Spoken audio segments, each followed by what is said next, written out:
Hey guys, how's it going? Today I am going to do a first impression let's play review of a game called Tales of Old Rus Deathless, or Deathless Tales of Old Rus, however you want to say it.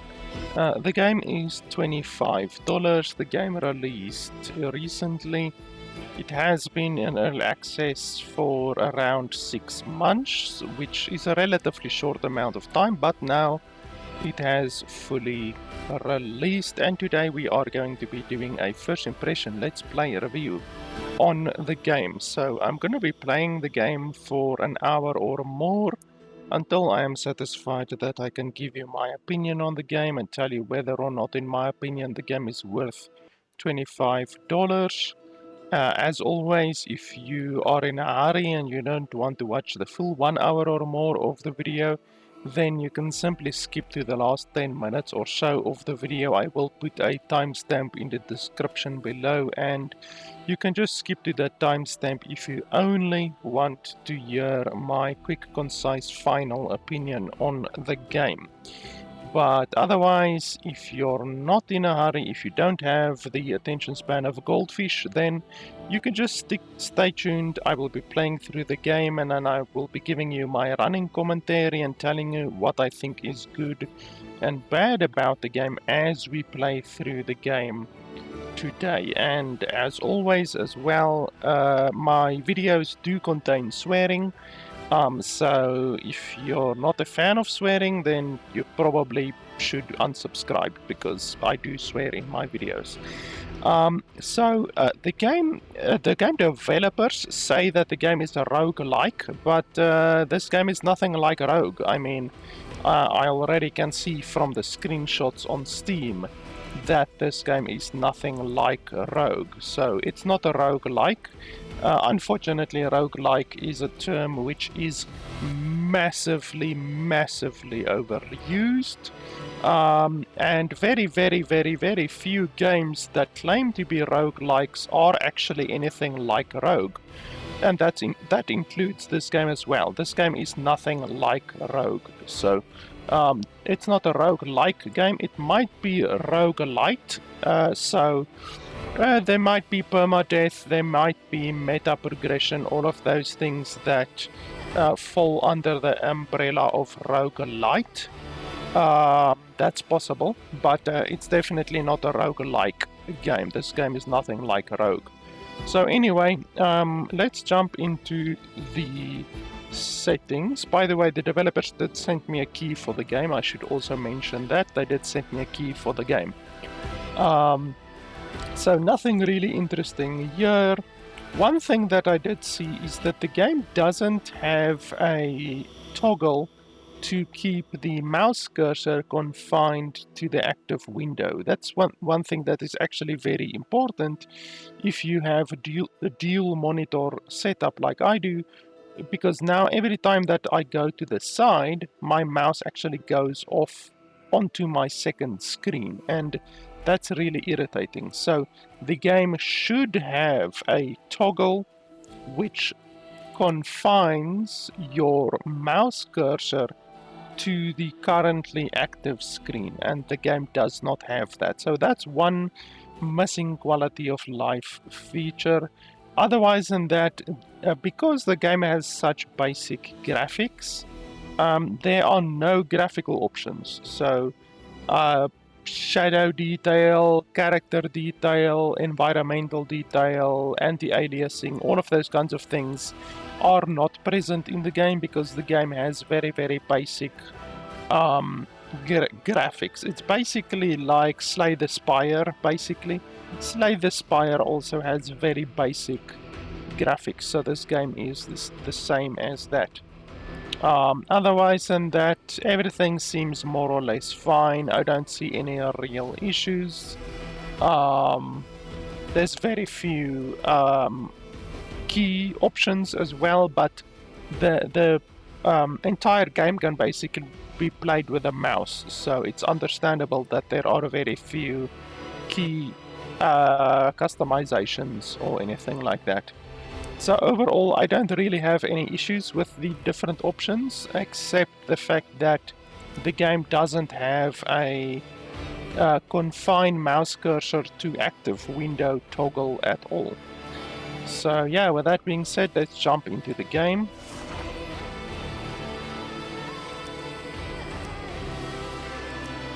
So why are these unavailable?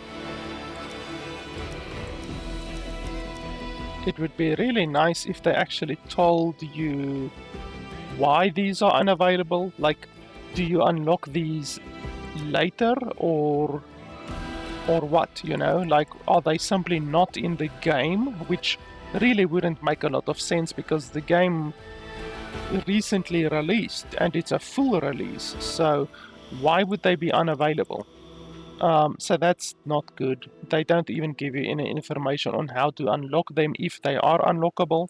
So that's bad. That's very, very bad on the amount of information that you are provided. Then difficulty. Let's see. Okay, so high. So there's normal, hard, and heroic. So the difference between normal and hard is that battles cannot be replayed, and then on heroic, battles cannot be replayed, and there are no saves. So that's Iron Man mode. You traditionally would call that Iron Man mode. So you cannot replay a battle, and it has Iron Man mode enabled as well. Otherwise than that, everything is exactly the same. There's no difficulty option differences, so it's not like enemies deal more damage or enemies have more health or you deal less damage or anything like that. It's literally the same on all three of the different difficulty options, except for the battles cannot be replayed and Iron Man mode. What's this? Can you actually... Oh, okay, so the game does have, apart from the Iron Man mode and the battles cannot be replayed thing, there's also two different difficulty options, which this one is normal, so it's normal difficulty, and then there's an easy difficulty, which your hand changes every time you replay a battle. Start your journey with honey, agate, relic, which grants strength ×1 and fortitude ×1. Okay, so basically you just get a different hand every battle, and you get a relic which gives you 1 strength, 1 fortitude. So that seems like a very, very small advantage, to be honest. So anyway, we will play the game on normal, and we will play the game on normal over here as well.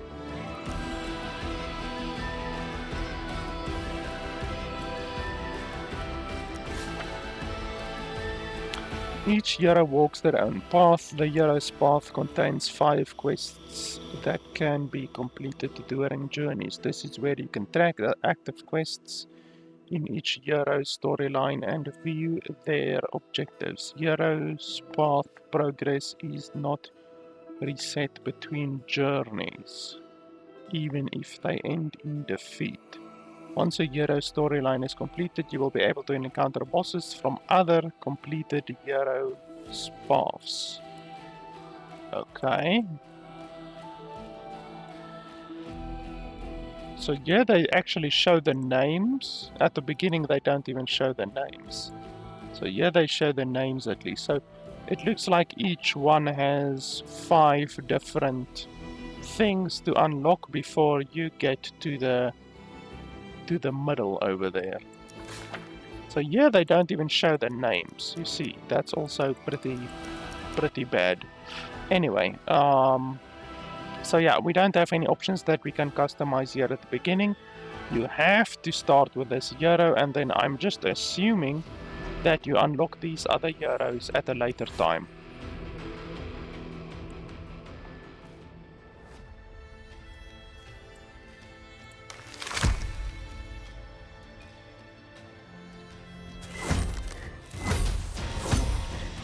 Okay, our first battle.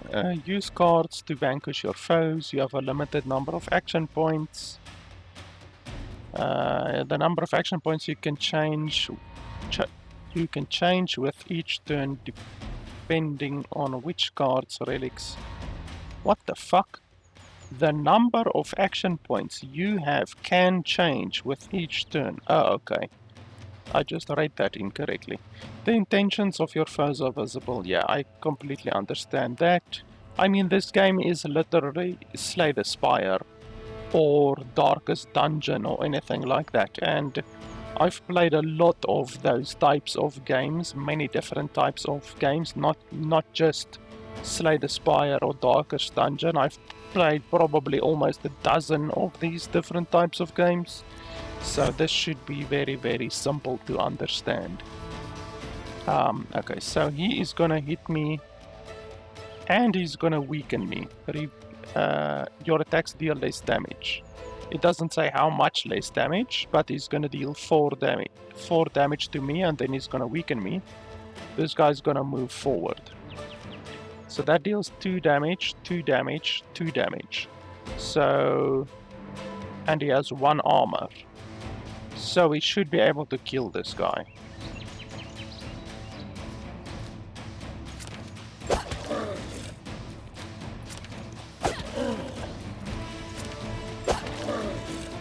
Yeah, that's very easy. Once a foe's health drops to 0, they enter the dying state. Dying foes are no longer able to attack and are immune to buffs and debuffs. They slowly lose health until they are vanquished from the battlefield. Some defeated foes disappear at once without entering the dying state, including Cocoon's bosses and last living foe in battle. This also happens if battles marked with a special modifier. Okay.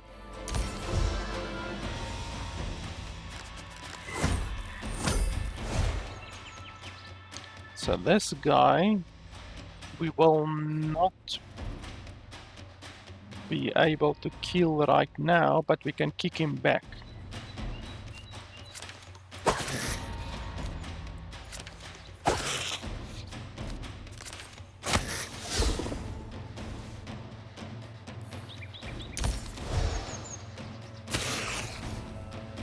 Yeah, that was pretty easy.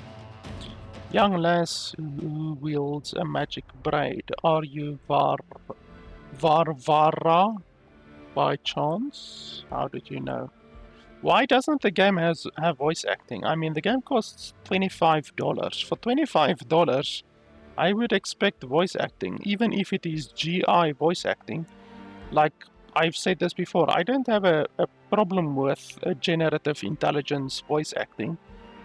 You get GI voice acting that is very good these days, very high quality. So just $25 and you don't even get a game that has GI voiceover, never mind any voiceover. That's really bad. Like, that's just not good. I'm not gonna read this. I don't care about the story. If the developers don't care enough to present the story in a good way, like with GI voiceover or anything like that, then I'm not gonna care about reading the story. Each battle has modifiers that can make it easier or more challenging. The rewards obtained from winning a battle are also affected by modifiers. Reward modifiers can grant an additional item or strip you of the standard reward. Battle modifiers alter the condition of battle, giving an advantage to either the hero or the foes. Okay, so do we need to read? The foe gains 2 times fatigue. The cost of random attack in your hand is decreased. Gain 2 regen at the start of the battle.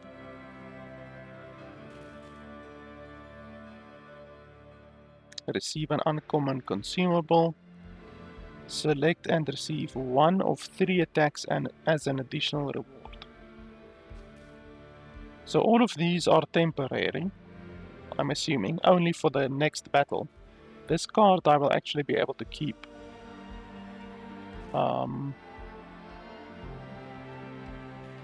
So here I will have to fight bandits.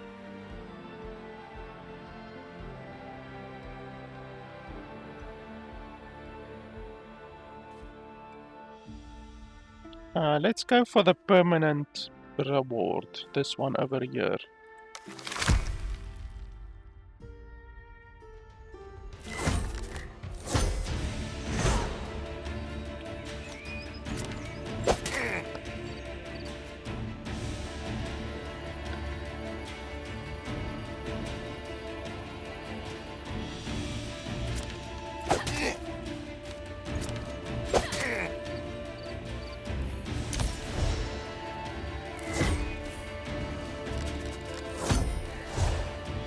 Okay, now he has 6 health, so I can keep kicking back again.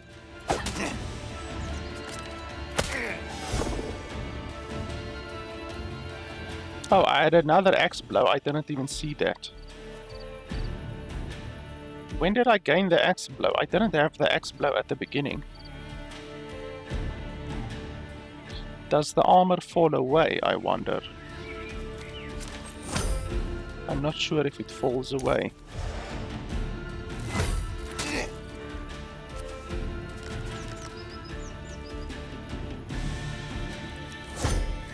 Oh yes, the armor does fall away, okay. So now he's gonna move forward.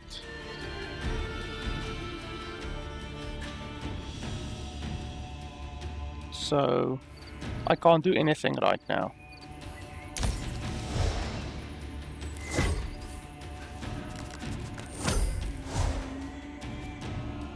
Move the nearest dying foe to your side of the battlefield for 1 turn. Then inflict fatigue on the foe that is now closest to you. Why would I want to move the enemy to me? What would that really help? I can't hit through his armor because he gains 2 per turn, so I need to hit him with more damage than that. I don't know what the point of that is, to be honest.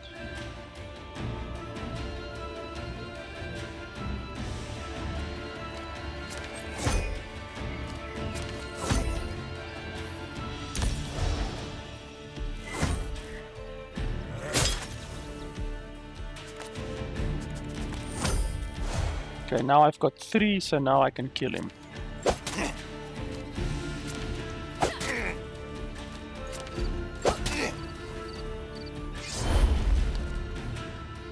You earn rewards by winning battles. Blah blah blah, don't really care. Blah blah blah, don't really care. Card of your choice. So I got all of these, I'm assuming. Gain 3 armor for every you have. Oh, that's very good. Constant. The damage dealt by constant cards is not affected by buffs or debuffs. Well, that's a very good card since it can give you 6 armor in a single turn. Deal 3 damage to the foe positioned second. If there is only 1 foe on the battlefield, damage them instead.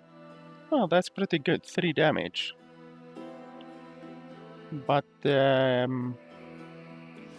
6 shield is also very good. But yeah, let's go for this one. Deal 3 damage, double the damage if the target has no armor. Oh, that's very good. Damage all foes by 2, ignoring their armor. Let's go for the gut punch. Okay, over here, the number of cards offered as a reward after winning is increased by 1. Receive double the gold. Foe gains vigor at start. All foes gain a random debuff each round. All foes' health is decreased by 20%.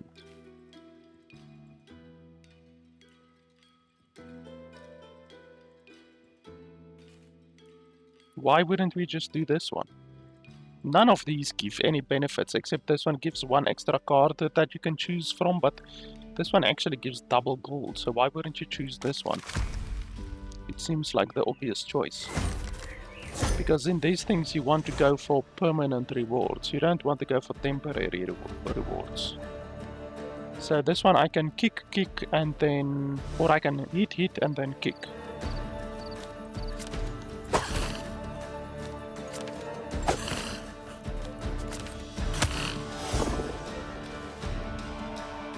Oh shit, and he's actually gonna be able to hit me in this turn. Okay, I didn't know that. Okay, you live and you learn, I guess.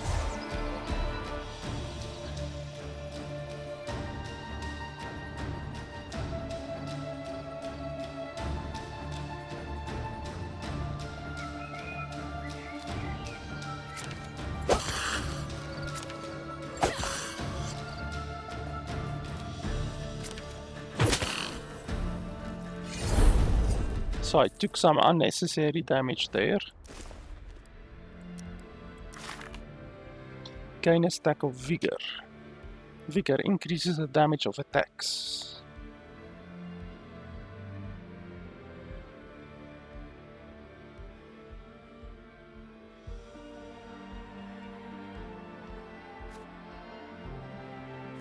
Double the damage if the target is at full health. That's very good. This one is also good, but this one... yeah, this one is very good. Receive an uncommon relic.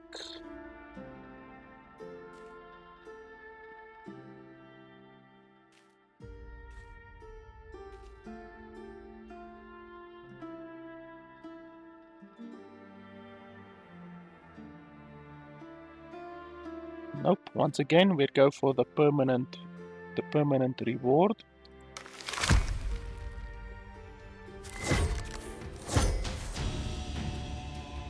Some foes can perform melee attacks even if they are positioned further away from the hero. This is done via a charge attack, which causes the foe to move all the way forward. Okay, so that one is also doing a charge attack. So if I kill this one, then I can't really do anything to the other ones, but that's life, I guess. 6 damage with a single hit is very good.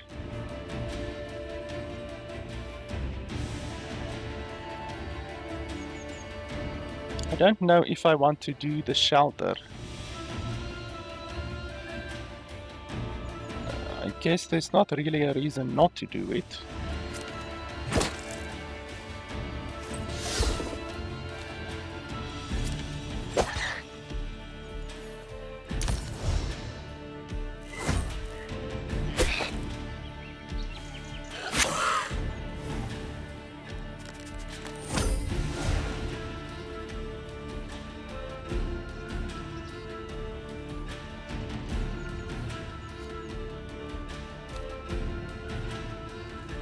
So that guy is gonna do... oh no, he's... yeah, no, that's fine. I can kill this guy without any issues.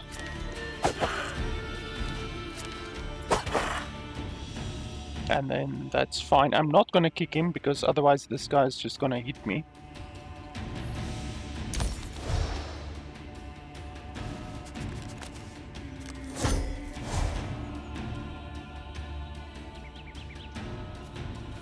So now if I do this, it will hit that guy. Which is obviously not what I want to do. But I can kick him backwards. That's actually something that I can do. So then I kick him, and then I whip him. Easy peasy. Draw 2 cards if you drew fewer than 2 attacks at the start of the turn. Oh, that's pretty nice. So it will sometimes give you 2 additional cards. That's really nice. Deal 5 damage to the foe positioned last, then damage all foes in front of them, reducing the damage by 1 with each attack. That's pretty good. I would say that is definitely pretty good. It's a lot of AP that it uses, but yeah, it should be able to deal quite a lot of damage sometimes.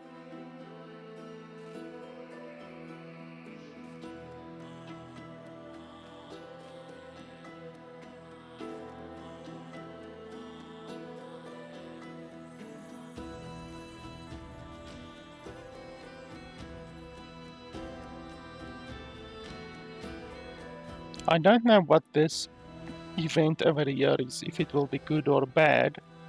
This is definitely good, so we can rather take the one that is definitely good than the one that could be random, you know, so rather take the one that is 100% good.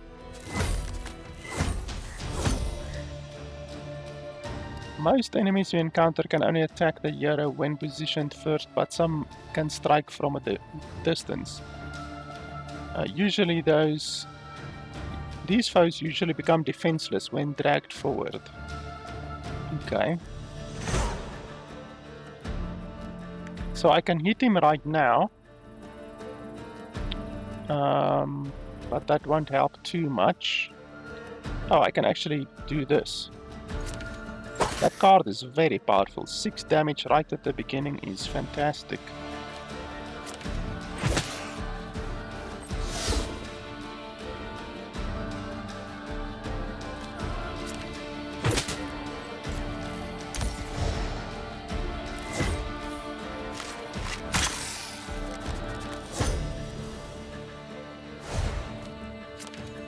Now that's a very easy one.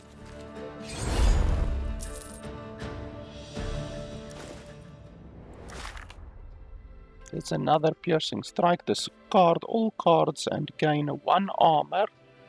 Gain +1 for each card discarded. That's a very good, because it only costs one AP, so that will give you multiple armor for 1 AP, which could definitely be good.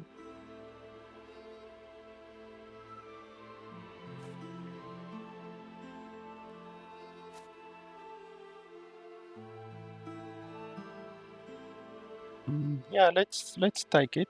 It's pretty good. And then we can upgrade. Let's see. 4 damage, that's a very small upgrade. That gives 2 extra damage, that's good. 1 extra armor, 1 extra damage. Costs 0, that's pretty nice.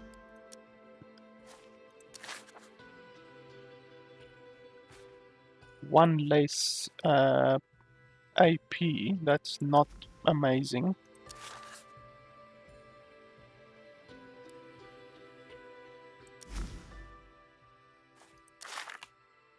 Zero AP. 4 damage.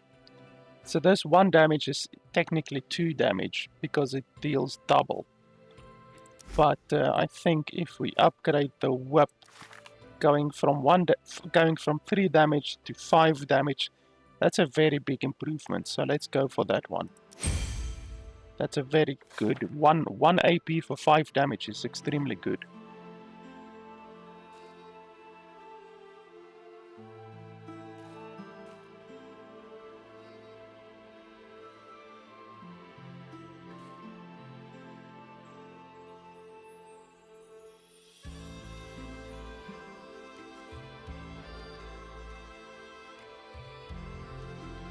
Uncommon relic. I think we're gonna go for that one.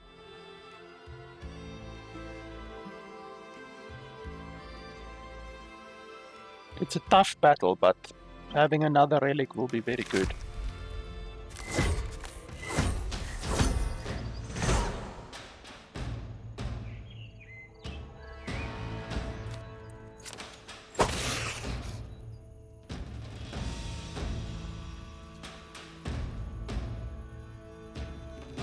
So that one is gonna move forward. I can't do anything about that.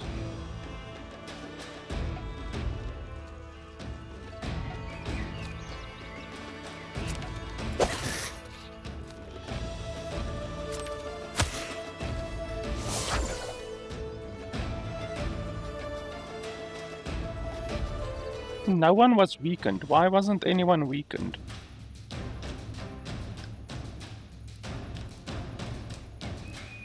How do I see what cards was played? Inflict perplexed, gain dizzy. Cannot move at will. Active until the next round. So why didn't anyone gain dizzy?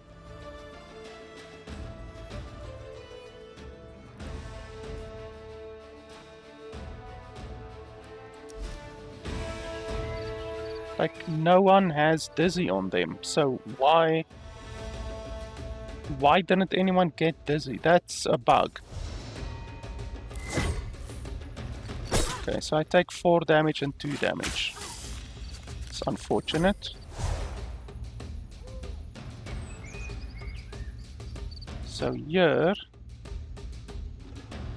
I'm gonna take 3 damage.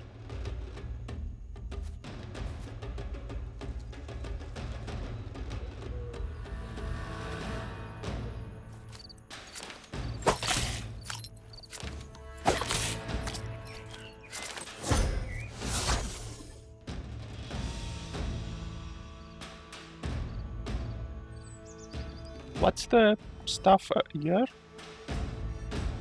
Grant vigor to a random foe upon playing a skill card for the first time during each round. Oh, it's each round. I thought it was only like once.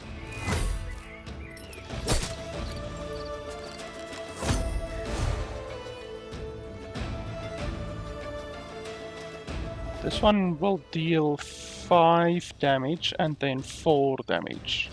Unless it also damages that one. I'm not sure if it will also damage that one.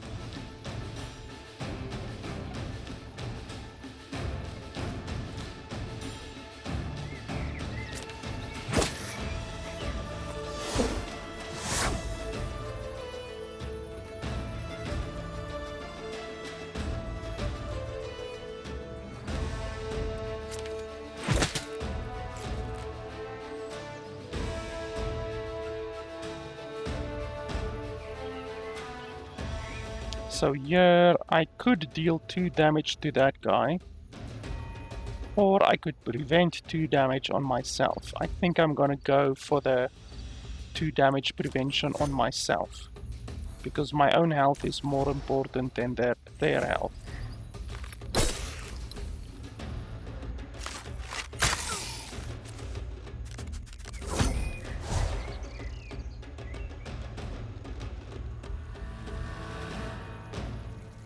Okay, so I can kick that guy backwards.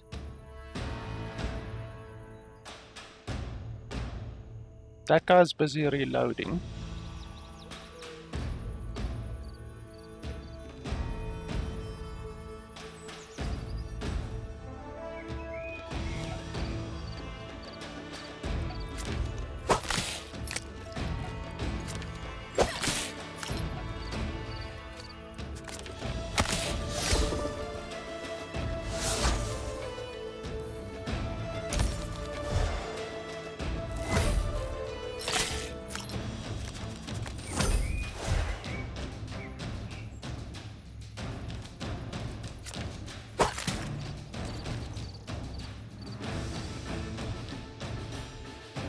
Did I just fuck up?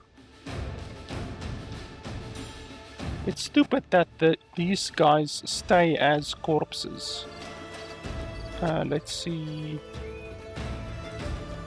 I don't want to replay the entire battle, but if I can go back one step, that would be nice. No, restart battle. Yeah, so you can restart the entire battle, but you can't just like go back one step, basically. So I'm gonna take 1 unnecessary damage here.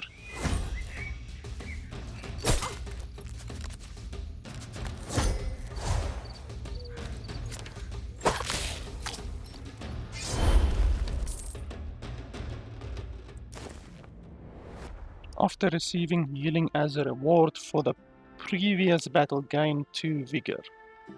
Okay, that's not very good. Deal 5 damage. Vanquish. A living target's health drops to 0 after taking damage.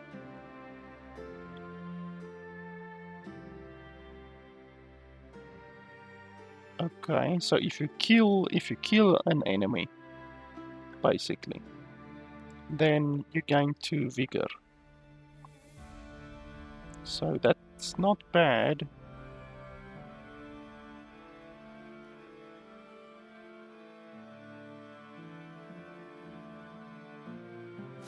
I guess we can take it, since it's an epic rarity card.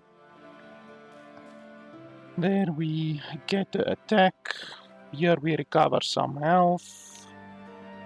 We only are missing 12 health, which isn't that much. Increase your max health by 5. Oh, that's very good.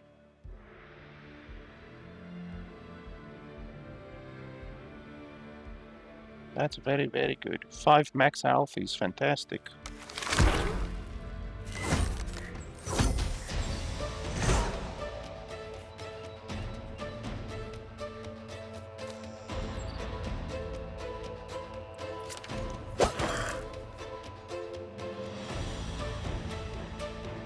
So I won't be able to kill that one. I'm probably gonna have to guard. If I don't guard, then I take 3 damage. If I do guard, then I only take 1 damage.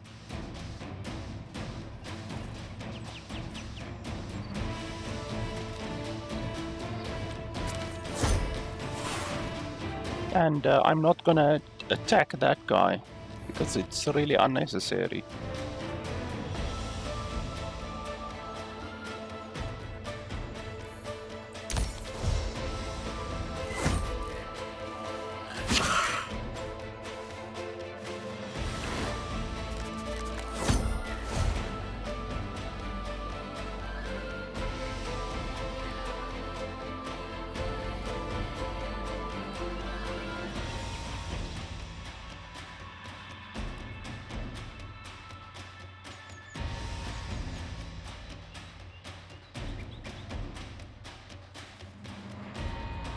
Okay, I can kill that one.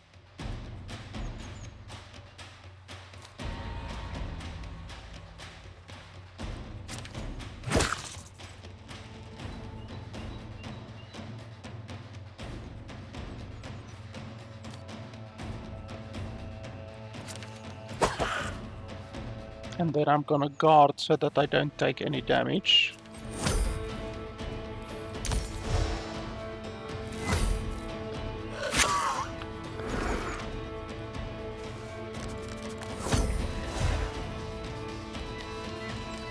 Holy shit, active until the end of the battle. That's not nice.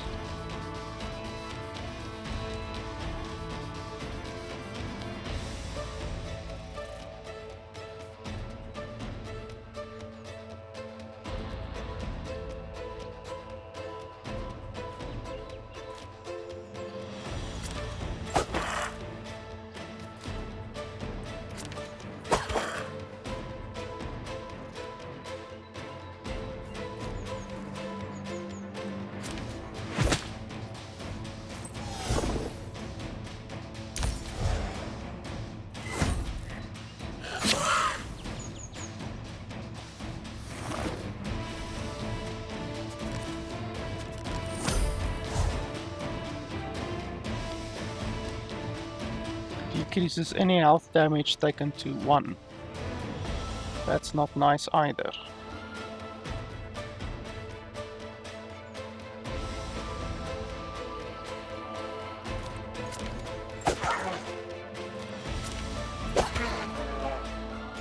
Holy crap, and it stays constantly. Holy crap, that's very powerful. That sucks. Now I'm gonna take a lot of damage.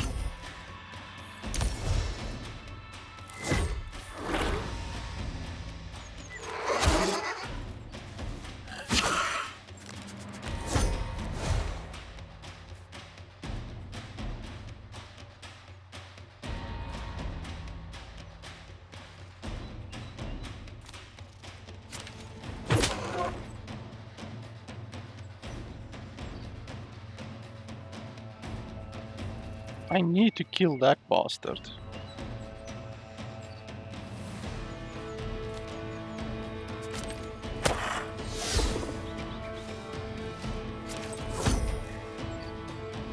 Why did I guard? I hate that ability because it puts a card in your slot over here. So I automatically played Axe, but Axe wasn't Axe anymore. It instead got changed to guard. That's really stupid.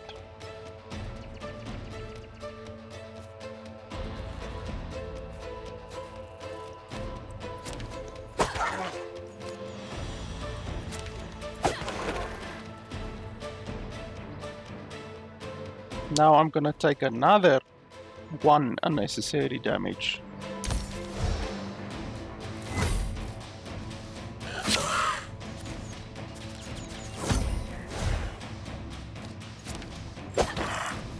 I took like 7 unnecessary damage in this fight. Gain vigor when the foe gains perplexed. Boon. What's a boon? What does boon do?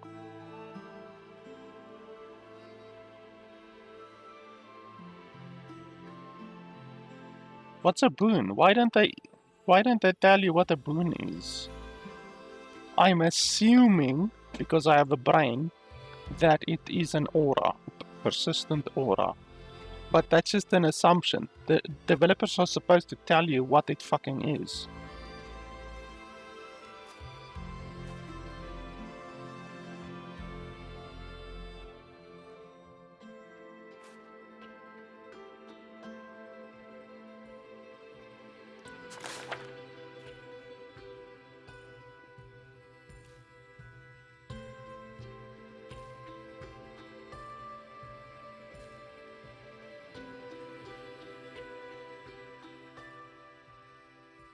Recover 100% of your max health. Oh, that's very nice.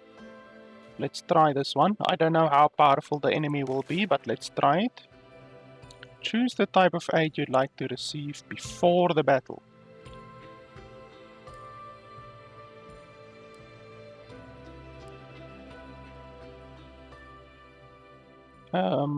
Yeah, I'm not really sure how powerful this boss is gonna be.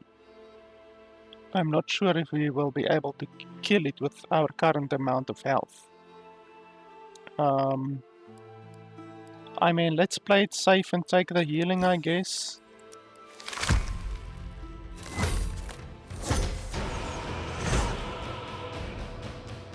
Okay, so he doesn't have armor, so this will do 6 damage. When the hero plays a non-attack card, gain vigor. Okay, so we shouldn't play too many non-attack cards. Gain 1 armor upon taking health damage.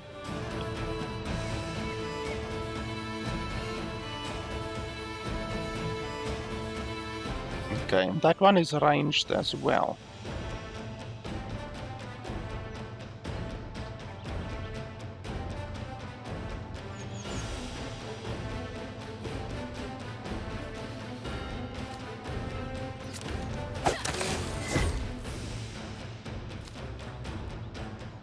Oh shit, you just gained armor, you see. Fucking hell.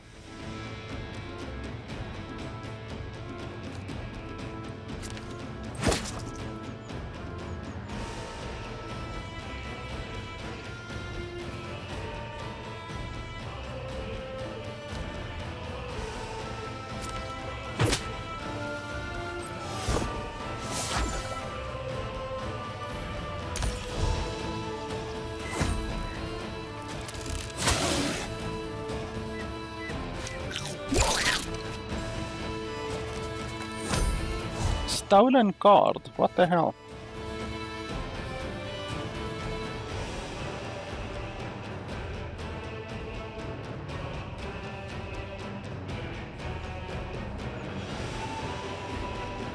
That thing has 8 health, that's quite a lot of health. I'm gonna take a lot of damage here.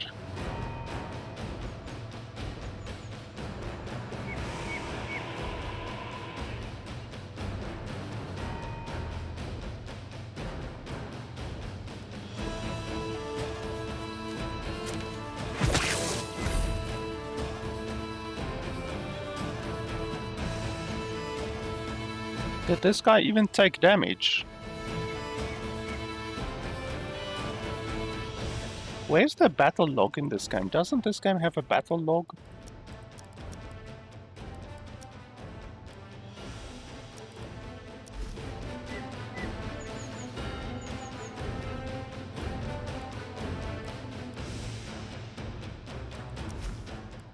Like, why doesn't the game have a battle log? That's very unusual. These games almost always has a battle log. Yeah, so that's another quality of life feature that the game is missing. There is no battle log.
So I would actually have been able to beat that guy without taking the healing, but I mean, we took it just to be 100% certain.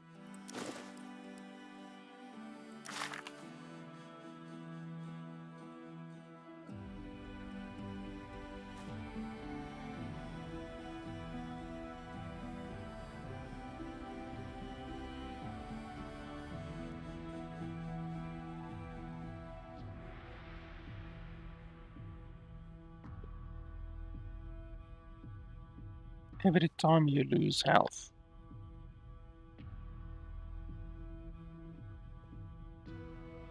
That could potentially be very powerful in a long fight like I just did.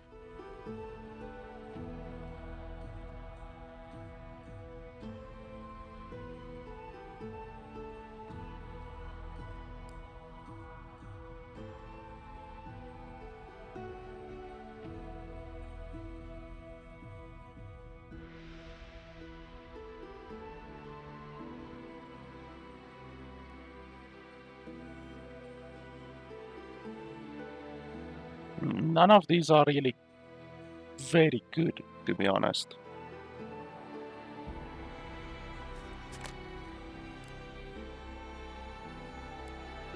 Okay, so once again, the same as many other games has, this game has arbitrary limits. So this game has an arbitrary limit on the amount of consumables that you can carry. And not only does it have an arbitrary limit, the limit is also very small. Only 3 consumables. That's very, very few consumables, to be honest. And then on top of that, you can't even sell or do anything with the consumables that you have. So I would like to sell one of my consumables and then take this consumable, but I can't even do that. So yeah, that's not good. It's not good for player choice or quality of life in the slightest. It's just very, very limiting. Gain 1 AP at the start of your turn. At the start of your turn. So that's at the start of every turn. Decrease your max HP by 9. Increase 1 AP or gain 1 AP at the start of your turn. You no longer receive cards as part of standard rewards. Oh, that's very bad. and then you no longer discard the cards from your hand at the end of the turn. Wow, that's actually also very good.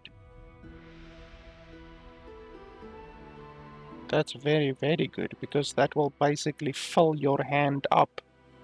I don't know until how much it will fill your hand up, but yeah, that's very good. It will fill your hand up like a motherfucker. So both of these will give you 1 more AP. So instead of having 3 AP, you will then have 4 AP, which is obviously very powerful. But this one has the least amount of negatives. Losing 9 HP is not as bad as not gaining standard rewards anymore. And then this one is also very good, because your hand will just fill up with cards constantly. So I think we're gonna take this one. This will make you basically 33% more powerful, but I think this one is also very, very good. So let's go for that one.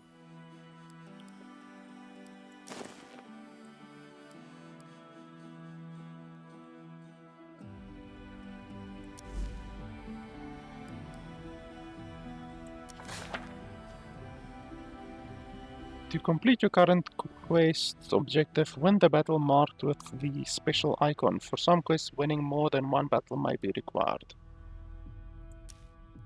Okay, so what if I don't take this one? Like, what if I take another one?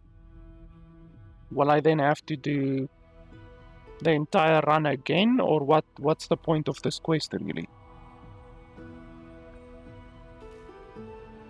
You see, I would want that relic over there. Relics are very powerful, but now this quest thing is basically forcing me to not take that.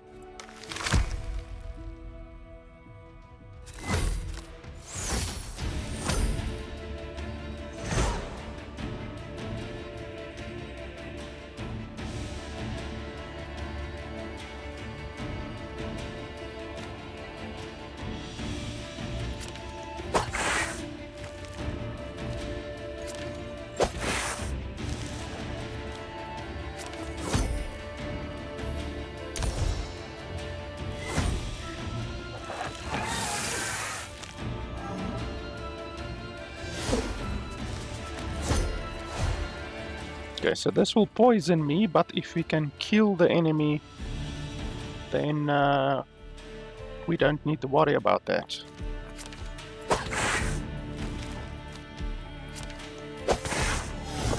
Easy peasy.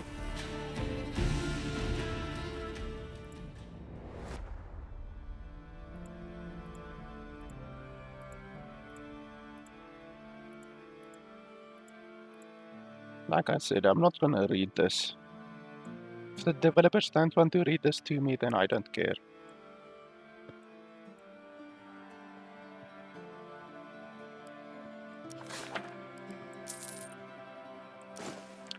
Select and receive one of 3 random attack cards, except for those that have S cost.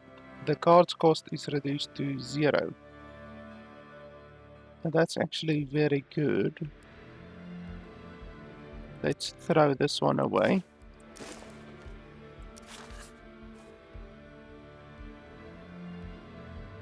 Deal 2 damage, deal 2 extra damage for each foe that will attack this round. That's not particularly good. This one is better.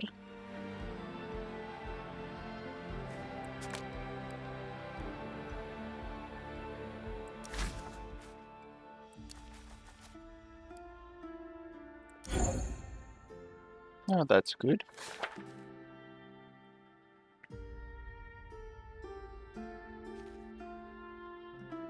Increase max health by 5%.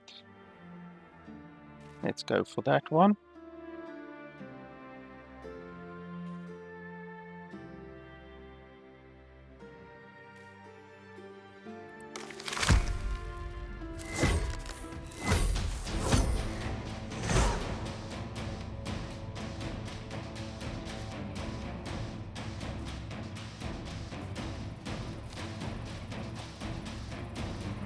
So this one will deal 5 damage, 4 damage, 3 damage. So that's 12 damage in total. Will I be able to deal more damage than that? Well, the 12 damage will really only become 9 damage. So no, let's not do that.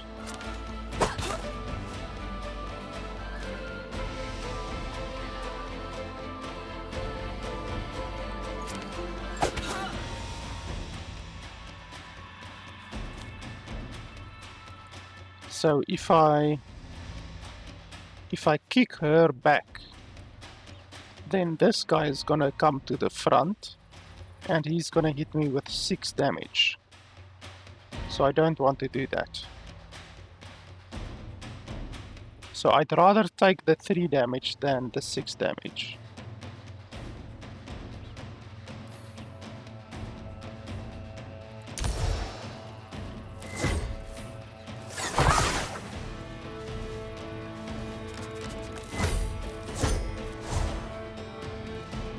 Okay, now this one... Oh, is the limit 10 cards, I guess. Judged on that, I think the limit might be 10 cards.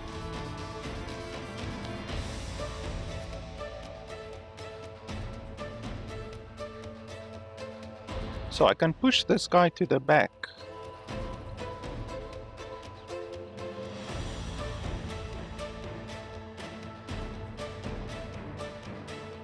I can also probably kill this guy if I do that and then that.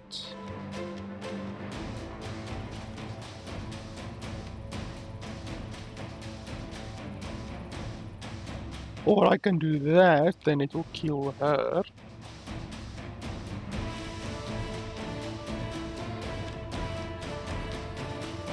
No, let's just kill this guy.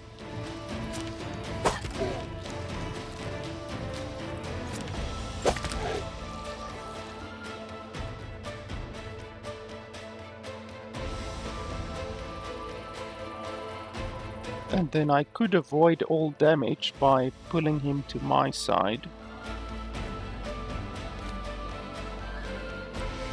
But no, then she...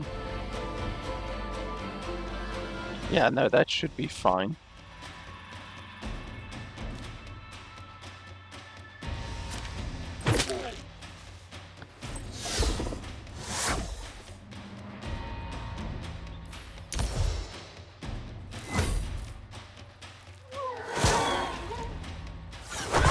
She slapped him like a bitch.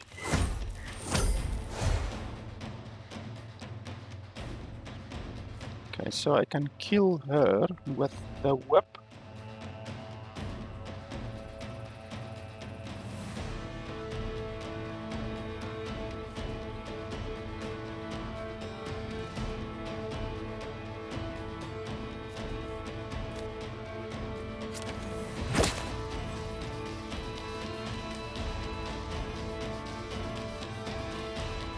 This, will it slap her or will it slap the one in front?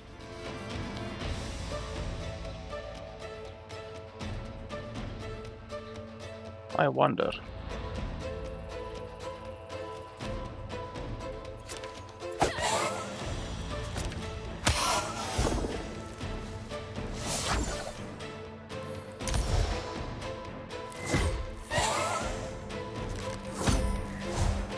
See, it's very nice to have all of these different choices.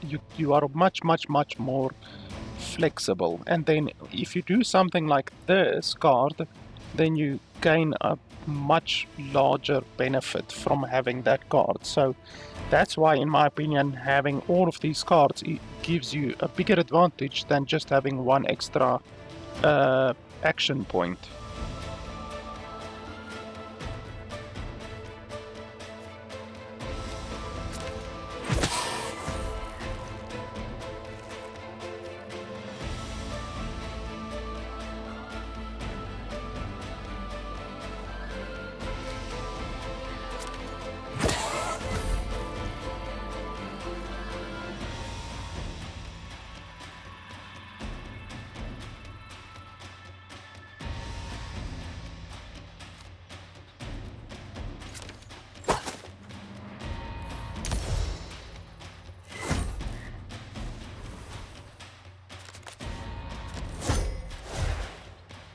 Okay, now I don't have a huge amount of attacks, but it shouldn't be an issue.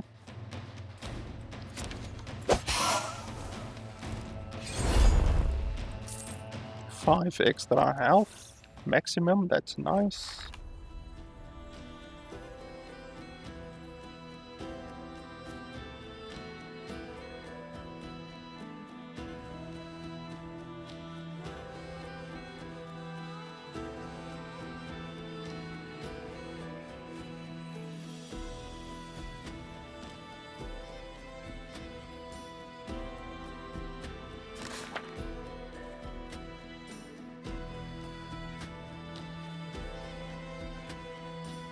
Or a rare relic, that will be nice.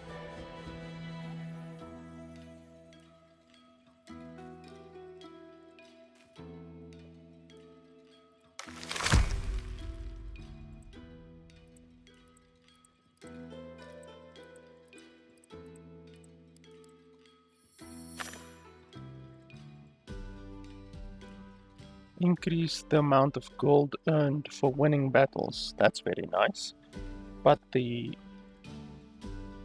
the battle without losing any health. How the fuck am I supposed to do that?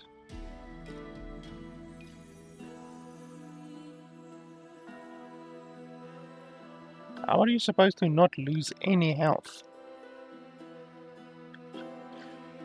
I don't even know what I'm fighting against.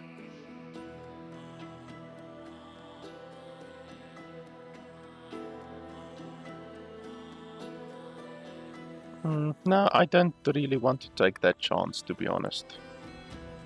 If I'm just fighting against one enemy, then it won't be so bad, but against more than one enemy it's gonna be really difficult to not take any damage.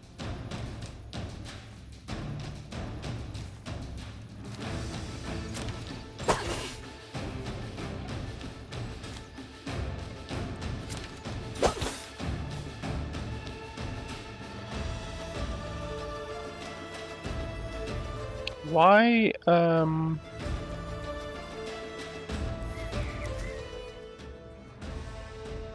deal 3 damage, double the damage if the target has no armor. She didn't have any armor. Correct. I mean, she didn't have any armor. Or did she? Am I stupid? Because I don't remember her having any armor. So I could move her back. She's gonna hit me with 5 damage. And then she's also going to decrease my base armor by 1. But he is gonna hit me with 7 damage.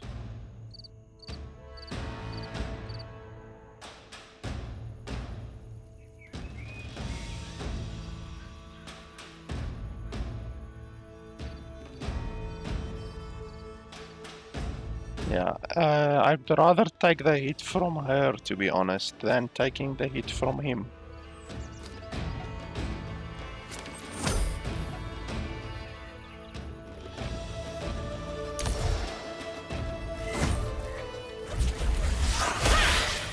You see, like there already, I would have taken damage and lost the challenge, so it's good that I didn't take that challenge. And now I can kick him backwards.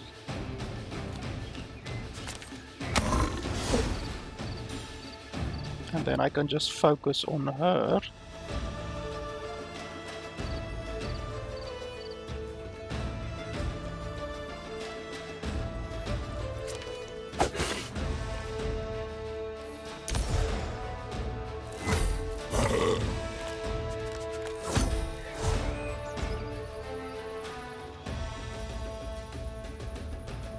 I don't have my whip attacks right now, but I can just pull her forward.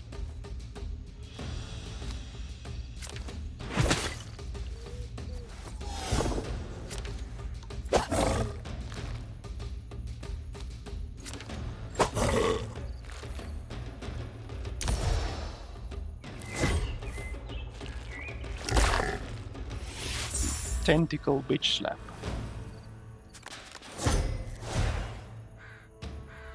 Okay, he's got 9 HP.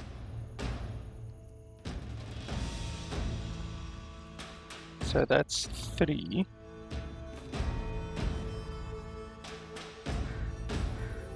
That's 8. So I don't think I will be able to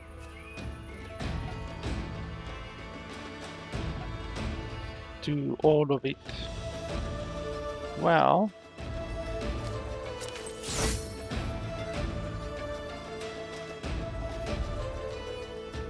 yeah, no, I won't be able to do all of it. I can do 5.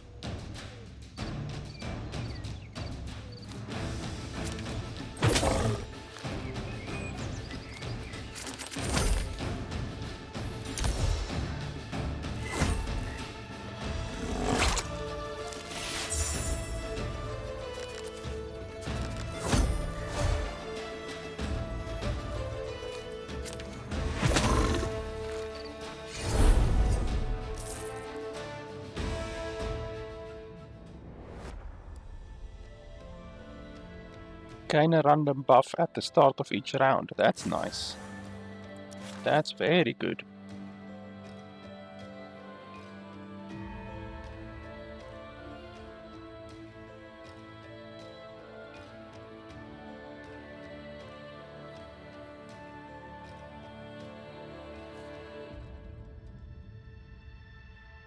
On the next turn, gain X.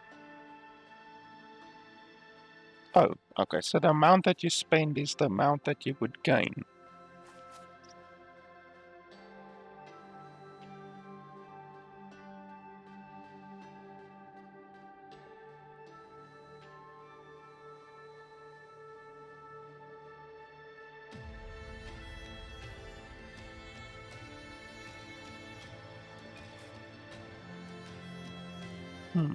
None of these choices are particularly good.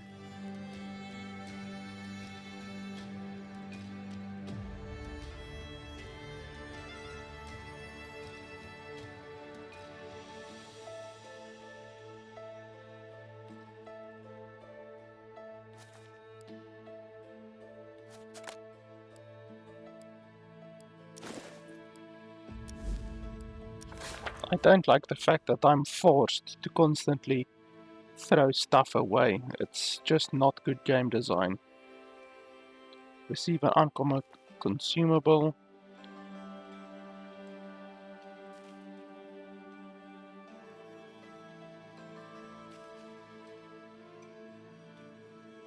Transform a card. Let's go for the transform a card, I guess.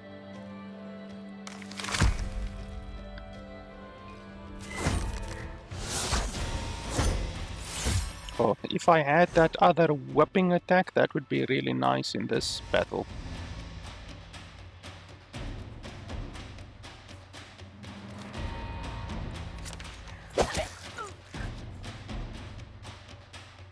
She's gonna attack me with ranged, and she's also gonna attack me with ranged. Unfortunately, I don't have any healing right now.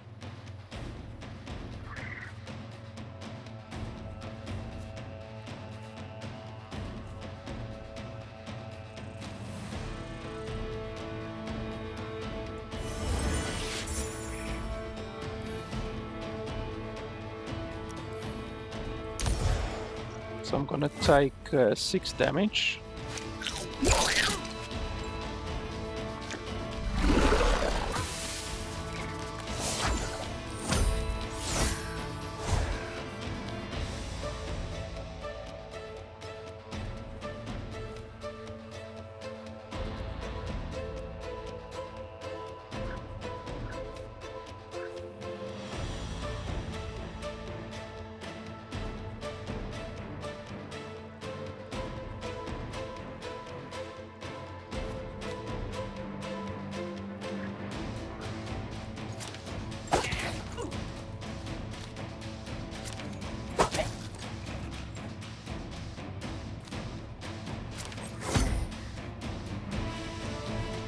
Here I'm gonna take 4 damage.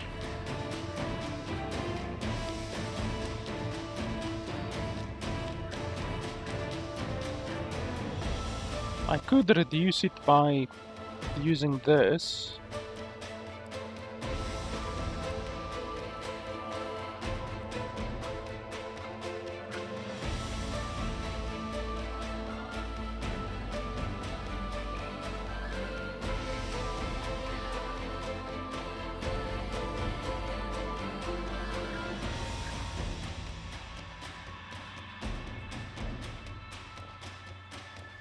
What the hell is stash? Upon death, recover 1% health.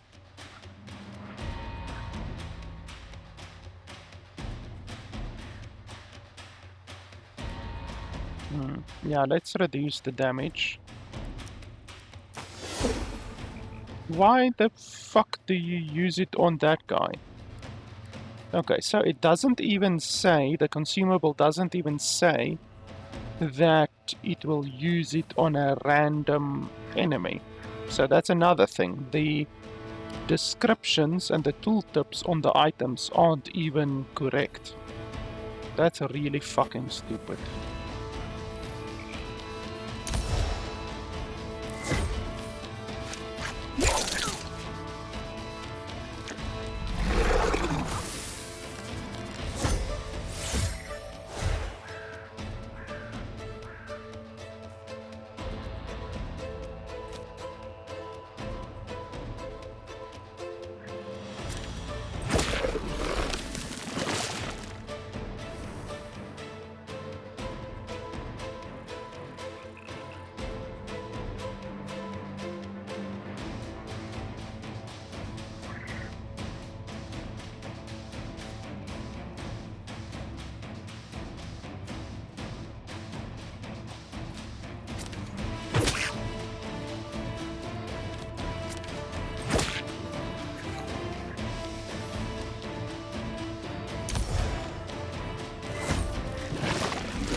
I actually need like a kick or something like that to get rid of this guy over here, because now I can't get past him.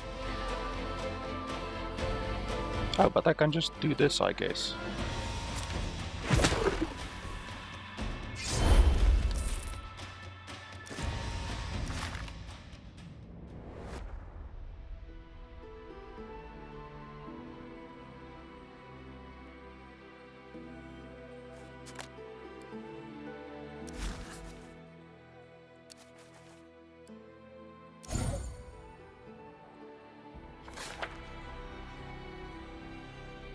Okay, a relic.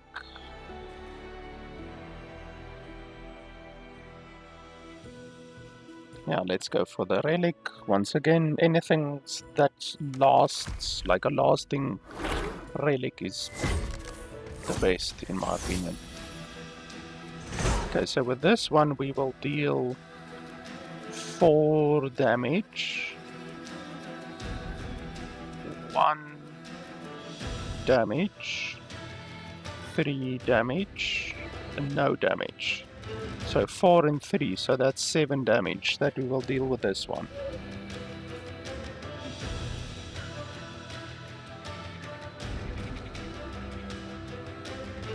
And this guy is gonna destroy me with 7 damage. And she's gonna do 5 damage. Actually, I can kill this guy in 1 hit. I didn't even realize that. Okay, so you're dead. I didn't realize he only had 3 health. That's very little health, actually. And then I can hit this guy for 3 damage.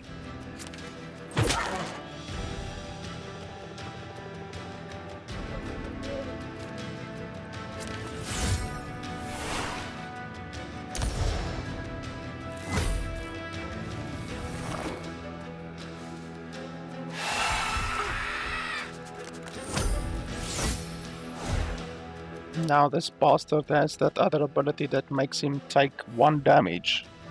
That's ridiculous.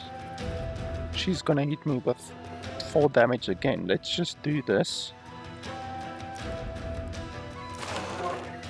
Holy shit, you see that again. It says deal 10 damage, but it doesn't say deal 10 damage to a random enemy. That's once again fucking bullshit.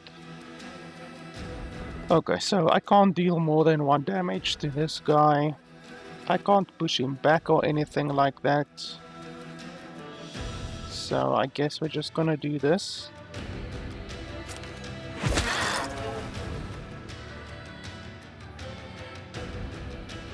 And then I guess we can guard. Like, honestly, this game is... it's fine, you know? It's a fine game. It's very much the same as anything like Slay the Spire, Darkest Dungeon. It has the same formula, but the issue is that it has none of the special stuff that, for instance, Darkest Dungeon has, or even Slay the Spire. In Slay the Spire, you can choose from different characters. In this game, you can't choose from different characters, at least not at the beginning. You have to unlock the other characters in order to play them in this game. So, yeah, for all intents and purposes, you don't have other characters at the beginning of the game. And that means that you either have to just push through, you know, push through until you actually unlock those other characters, or the game simply is never gonna become as good as those other games, you know, the other games like Slay the Spire that allows you to actually choose other characters from the beginning. And yeah, in my opinion, this game is not as good as Slay the Spire, certainly, and not as good as Darkest Dungeon either. There's another game, I need to check in my library over here quickly, my Steam library. Neoverse. Neoverse is the game's name. Let me quickly show you guys over here what game I am talking about. Over here. So you can see that I haven't played the game since March of 2020. So that's quite a long time ago. That's 4 years ago that I haven't played this game. But Neoverse is another game that I remember that actually was quite good. You can see that I did do a review on the game actually more than 5 years ago. I did a review, almost 6 years ago I did a review on this game, and pretty much this was my opinion. It's pretty good, very similar to Slay the Spire. And this game has the same combat system than Slay the Spire has, or than this game has. It's turn-based card battles. You also unlock different bonuses, like the relics that you unlock in this game. You unlock different bonuses, and the game is set in like a futuristic type setting. Like you fight cyborgs and stuff like that, and it's not the best game on earth. It's certainly not even better than Slay the Spire, in my opinion, but it's cheaper as far as I can remember. Let me just double check the price over here of Neoverse, and then I also want to double check the price of Slay the Spire. So Slay the Spire, I remember, was pretty bloody expensive. So Slay the Spire is $25, and Neoverse, which is this game that you're looking at right now, is $20. And then obviously Deathless, the game that we are reviewing right now, is $25. So Neoverse is $5 cheaper than Slay the Spire. So it's a little bit cheaper. It's not exactly as good as Slay the Spire, but it's very close. Honestly, it's very close, and you have different characters that you can choose from. You can see 3 different characters. I don't know if they've added more characters since the last time that I played it, since I played it over 5 years ago or 4 years ago.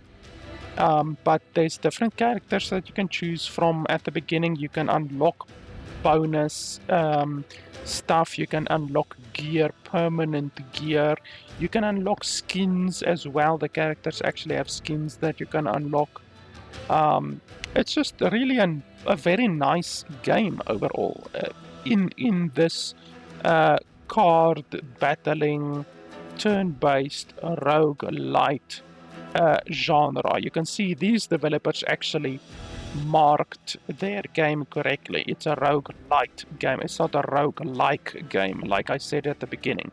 There's a very, very big difference between a roguelike game and a roguelite game. This game is roguelite. Slay the Spire is roguelite. And this game that we're playing right now is also a roguelite game, despite the fact that the developers incorrectly categorized it as a roguelike game. You can see here that they say it's a roguelike game, but it's definitely not a roguelike game. But yeah, honestly, those are the types of games that this game is directly going up against, and I don't really see... Holy crap, what happened here? When did this happen? What's the... I didn't even do anything, or did I actually accidentally click in turn, or what the fuck happened? Wow, I have no idea what happened now. And that's another thing, this game doesn't even have a battle log, which a battle log is very, very important in these types of games. The fact that the game doesn't have a battle log is just really fucking stupid. I don't know if I can even play these cards now.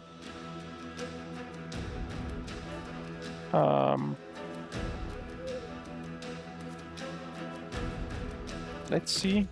Nope, I can't play any of them. So yeah. And anyway, the fact that this game doesn't have many of the different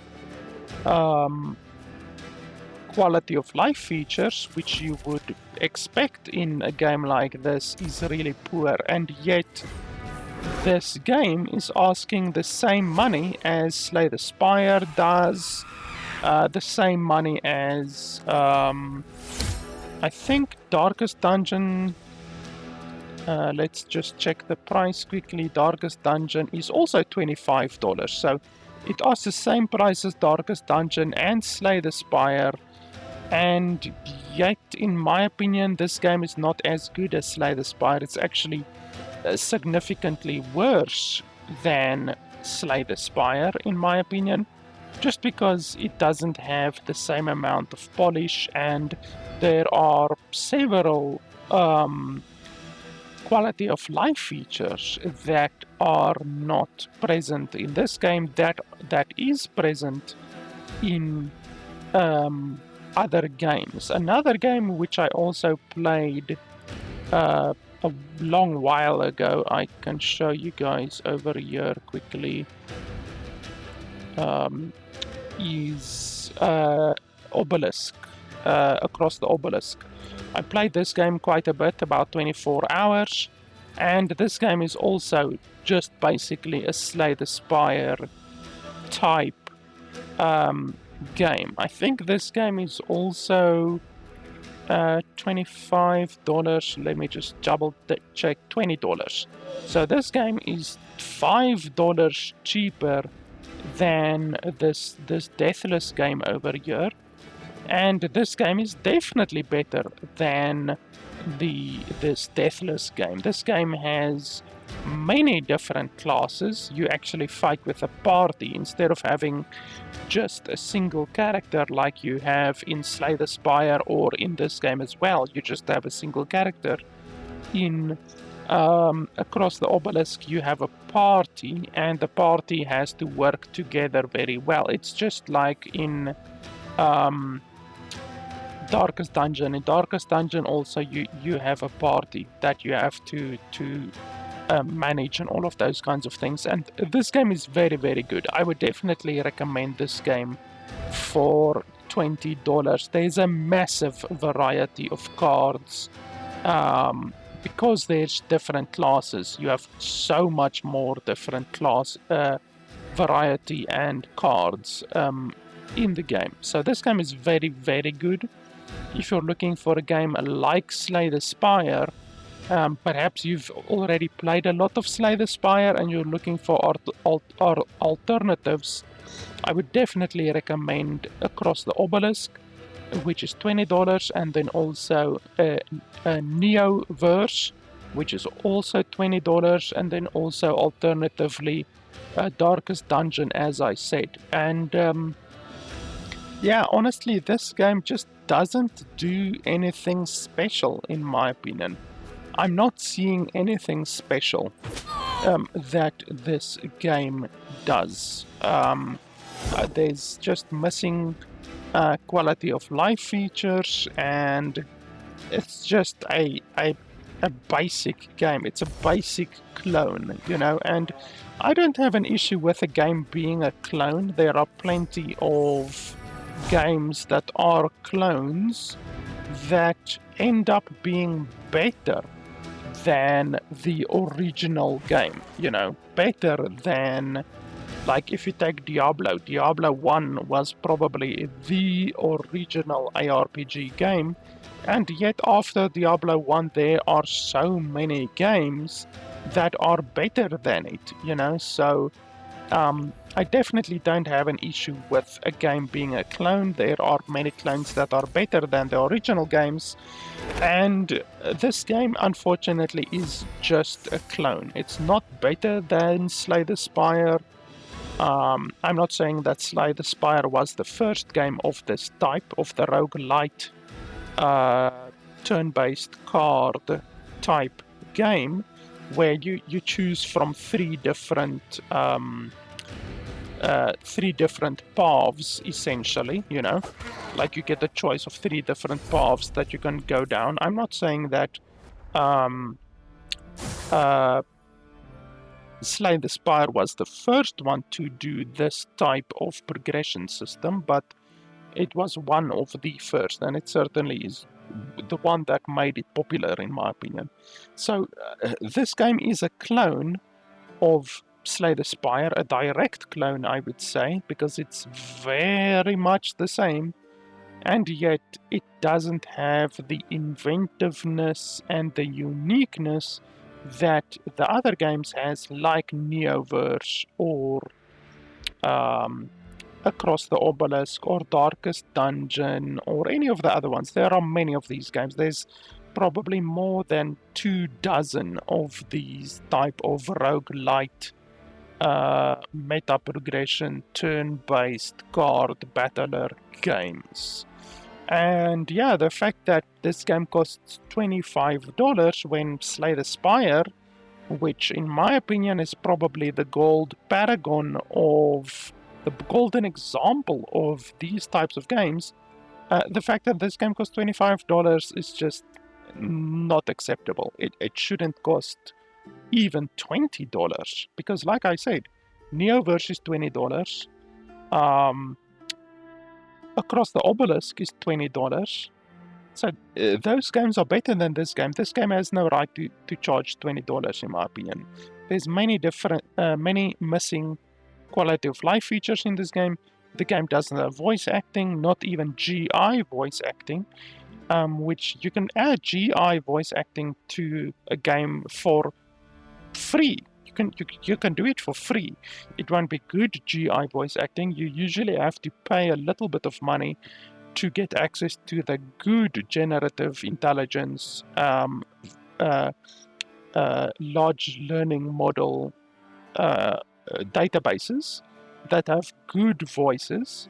But honestly, the fact that they're charging this much and not even having voice acting in the game is just not really acceptable, and it goes to show that they didn't really try very hard, in my opinion, to make this game better than the alternatives, and yet they are charging the same amount of money than the alternatives. So, in my opinion, it's not a bad game. This game is not a bad game, but it's not as good as Slay the Spire, it's not as good as Neoverse, it's not as good as Across the Obelisk, it's not as good as Darkest Dungeon. So yeah, I just can't recommend it based on the fact that there are more than a handful of better games. Some of them are even cheaper and better, and I just can't recommend the game based on that.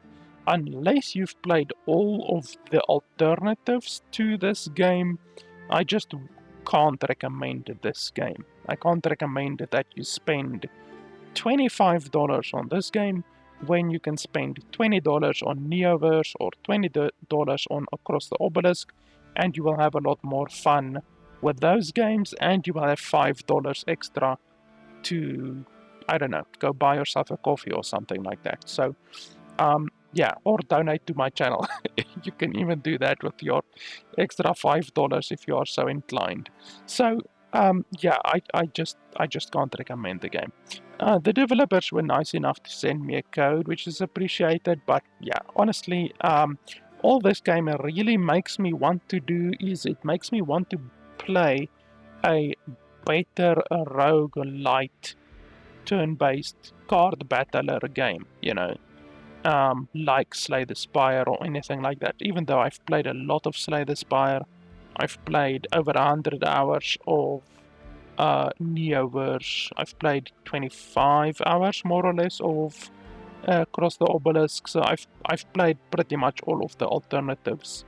I actually want to play Darkest Dungeon 2, and I also see that they actually have planned a Slay the Spire 2 as well, which I'm not sure what the release date of Slay the Spire 2 is, but I definitely think it's something to keep your eye out on.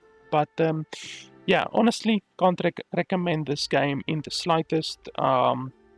So yeah, that's pretty much my opinion of the game. I really wish that they would just have allowed you to choose a look at that, you can't even start another run. So if let's say my brother or my sister or whoever wants to play the game now, they can't do that. They can't even start their own run. They have to play on my run because they don't give you the option to start a new run. You have to forfeit your run, or you have to continue on your current run. So if my sister or my brother or my grandma were so inclined to play the game, then they have to go forfeit. Then you have to forfeit the run, and then you have to come on, exit, skip, I don't care, skip, I don't care, anything, thank you very much, and then you have to start a new game. So only then can someone else play the game. So that's another shortcoming of the game. The game doesn't even allow multiple runs to be played with multiple different characters for different people. You can only play one single run at any given time. So that's really, really stupid. That's another shortcoming of the game. So, yeah, quite honestly, can't recommend the game. So, yeah, That's pretty much my opinion. There's simply too many games in this genre that are better and cheaper. So yeah, guys, that's pretty much it. As always, if you appreciate the reviews, if you want to see more reviews with more different games, then your support on patreon.com/LFP would be very much appreciated. Thanks a lot for watching, guys, and I'll see you guys next time.